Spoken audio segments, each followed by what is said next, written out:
Hello అండి, నేను doctor Abid Ahmed, MBBS, MD general medicine. ఈరోజు మనము డయాబెటిక్ యొక్క క్రానిక్ కాంప్లికేషన్స్ గురించి మాట్లాడుకుందాము. Especially microvascular complications. 3 main microvascular complication గురించి ఈరోజు డిస్కస్ చేశాను. First one diabetic retinopathy. ఇందులో గ్రాడ్యువల్గా విజన్ అనేది లాస్ ఉంటుంది. కొన్ని పేషెంట్స్లో లైక్ డయాబెటిక్ ప్రొలిఫరేటివ్ రెటినోపతిలో సడన్ విజన్ లాస్ కూడా జరగవచ్చు. డయాబెటిక్ నెఫ్రోపతి అనేది ఒక క్రానిక్ కిడ్నీ డిసీజ్. ఇందులో గ్రాడ్యువల్గా కిడ్నీ ఫంక్షనింగ్ అనేది లాస్ అవుతుంది.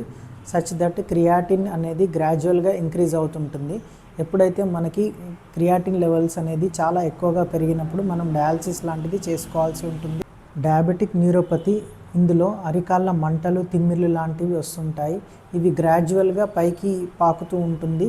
కొన్ని పేషెంట్స్లో సెన్సేషన్స్ అనేవి కంప్లీట్గా యాబ్సెంట్ ఉంటాయి. ఇలాంటి పేషెంట్స్లో ఎనీ ఇంజురీ జరిగినా కూడా మనకి వూండ్ అనేది హీల్ అవ్వదు. అలాంటి పేషెంట్స్లో లింబ్ యాంపుటేషన్స్ కూడా జరుగుతాయి.